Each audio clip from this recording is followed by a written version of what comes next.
조작기소 국정조사를 통해 검찰의 싸구려 조작 정황들이 만천하에 드러났지만 국민의힘과 부유억 언론들이 이때다 달려들며 조작기소 특검은 지방선거 이후로 미뤄졌습니다. 특히 저들은 공소 취소라는 키워드로 위헌 프레임을 밀어붙이고 있는데 재밌게도 이 위헌 프레임을 박살낼 아주 간단한 방법이 있었습니다. 지난 4월 30일 국회에 조작 수사기소 국정조사가 종료됐고 민주당은 곧바로 윤석열 정부 조작 수사 기소 의혹 특검 법안을 발의했습니다.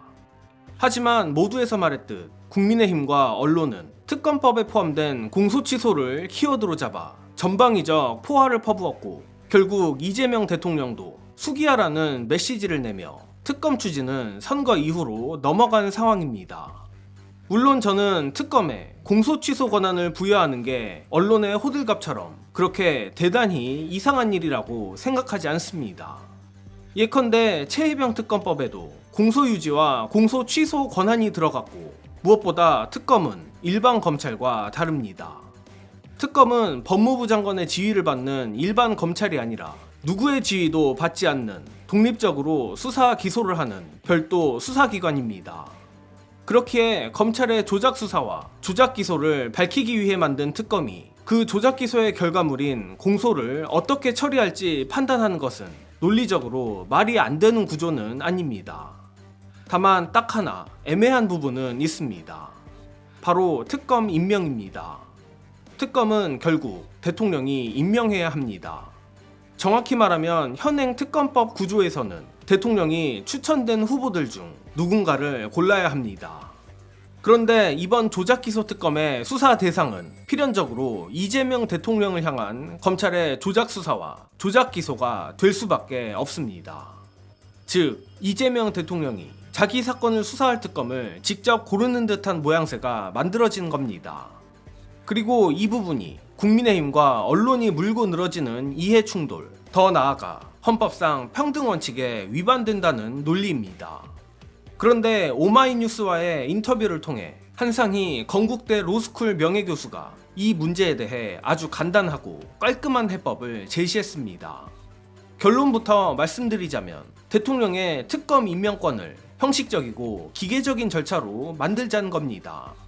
쉽게 말해 특검을 한 명만 올려서 대통령이 누구를 선택하는 과정 자체를 없애는 것입니다.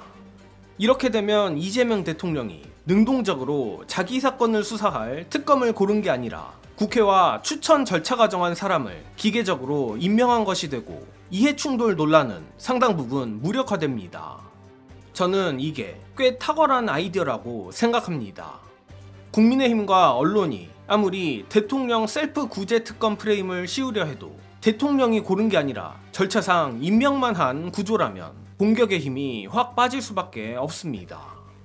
그리고 이와 더불어 한상희 교수는 공소 취소 문제에 대해서도 의미 있는 얘기를 했는데 한 교수는 특검의 공소 취소가 필요할 수 있다고 봤지만 원칙적으로는 특검이 직접 공소를 취소하는 것보다 기소를 담당했던 검찰 스스로 공소 취소를 하는 게 더 맞다고 봤습니다.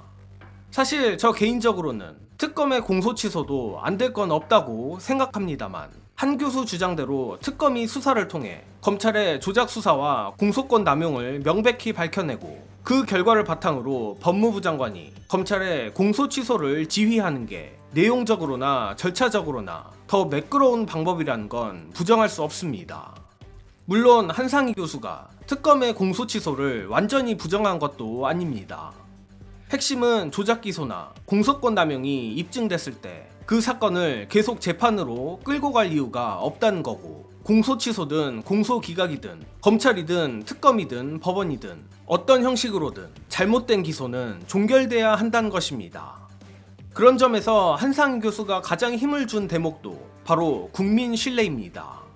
특검 추천 과정을 투명하게 하고 국민이 지켜볼 수 있는 수준으로 공개해야 한다는 겁니다. 그래야 대통령의 기계적 임명도 정당성이 생기고 언론도 딴소리하기 어려워집니다.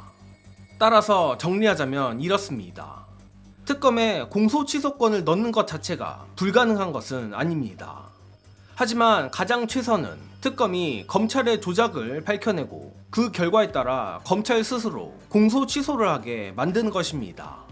그리고 더 중요한 핵심은 이재명 대통령이 이해충돌 논란에서 최대한 자유로워질 수 있도록 특검 임명권을 기계적이고 형식적인 과정으로 바꾸는 것입니다. 이렇게만 설계하면 국민의힘과 언론이 밀어붙이는 위헌 프레임은 상당 부분 힘을 잃습니다. 어차피 특검은 지방선거 이후 재추진될 것이며 민주당도 이미 이 문제를 두고 상당히 고민하고 있을 거라 봅니다.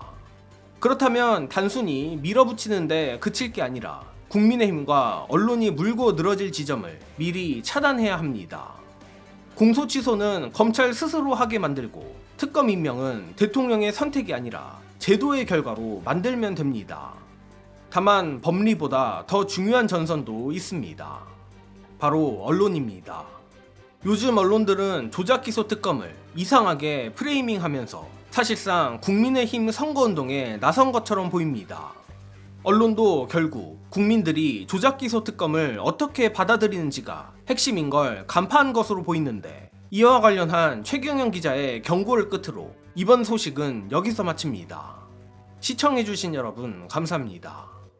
조작기소 특검법 들어봤죠? 그거를 지금 한국 언론에서 뭐라고 부르는지 아십니까? 공소취소 특검법이라고 불러요. 그렇죠. 헤드라인으로 한번 보실래요? 뉴시스 공소취소 특검, 연합뉴스 공소취소 특검, 국민일보 공소취소 특검법, 국민의힘 특검법 거부권 행사해요. 공소취소 특검법. 뭐 의도는 명확하네요. 교묘하게 바꾸는구나. 이게 조작기소 특검법이고 MBC도 마찬가지로 KBS도 그렇게 쓰고 있고요. 풀네임이 윤석열 정권이 빠져 있잖아. 그렇죠. 지금 공소취소 특검법에는 윤석열 정권이 빠져 있어. 그리고 그 안에 함의는 이재명 대통령 맞아요. 공소취소 특검법이야. 근데 원래 이 법의 풀네임은 윤석열 정권 검찰청 국가정보원 감사원 등의 조작기소 진상규명 특별검사법이에요. 근데 윤석열을 빠뜨리고 이재명을 떠올리게 하고, 국민의힘 받아쓰는 언론들은 공소취소 공소취소라고. 특검법으로 쓰고 있어. 정확하게 잘못됐네. 수적으로 너무 밀려요. 그런데 이제 사람들은 공소취소 특검법을 만들었대. 그러니까 한 달 동안 계속 이렇게 할 거야.